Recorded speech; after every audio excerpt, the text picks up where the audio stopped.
Hello and welcome to the Lucion podcast channel with me, Grace Matthews. Joining me over the phone from our Gatwick office is Lucion consultant and group manager Adam Mead, where today we will be discussing asbestos in airports. Adam, what makes the work Lucion carry out within airports different to any other industry? Well, Grace, for starters, there's the additional insurances that we need to have in place as an asbestos consultancy to work at an airport site, in and around airport buildings, and also out on the airfield amongst incoming aircraft. Now, security is core with any airport business, as you can well imagine, so all of our guys have to go through a very strict personal vetting procedure and have all the necessary security checks carried out on themselves. The main one for us as the consultants is understanding the airport and its operations.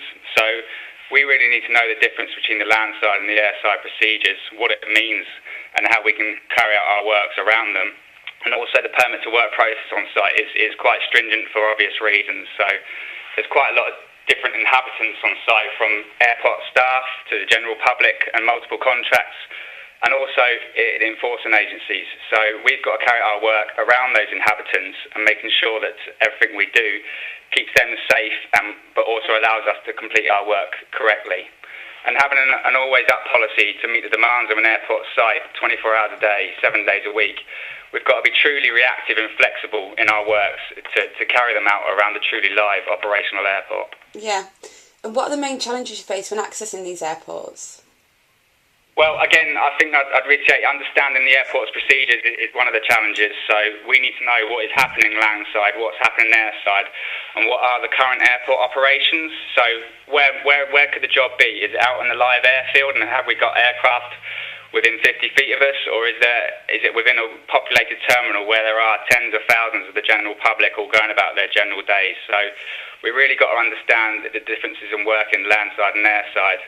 And of course, being an airport, not only our guys are going through the security vetting, also all of the equipment that we bring onto site has to be thoroughly checked to make sure it is safe to come onto site, and there isn't any potential risk of us bringing our equipment in. As we all know and travel with airports, liquids could be seen as potential risk.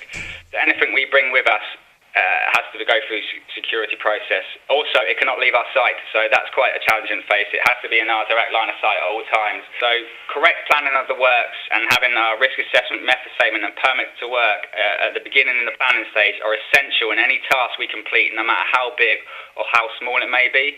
And another challenge we have to carry out a lot of works during maintenance hours, so working through evenings and late nights and early mornings. So it is quite challenging scheduling our guys on site to carry out the works when there is a lower volume of people around.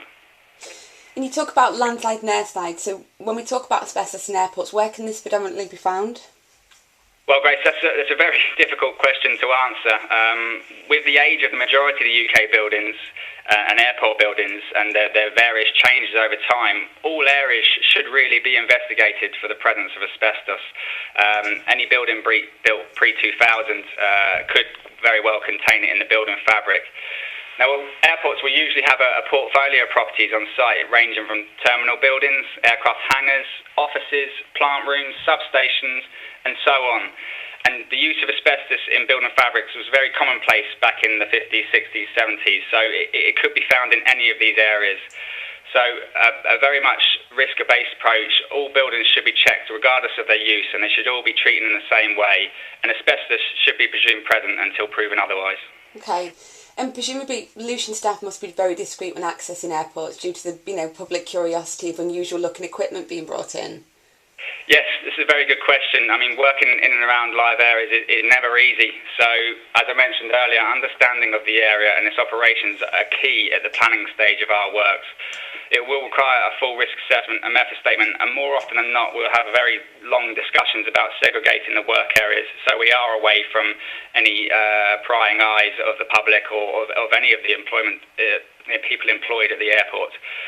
So, where there is a lot of public within buildings, we do generally segregate the works via fixed partitionings, or we will carry out the works in maintenance hours late at night when the footfall has fallen dramatically and there is only a few people around. So Lucion really do have to have the always-up approach to be on site or be reactive on site 24 hours a day, 7 days a week to carry out the work safely with regards to all the people around, but also, more importantly for us, we need to make sure our work's done correctly and to the standards we need to do them to. Yeah, of course. So what would you advise duty holders to look for in providers ultimately?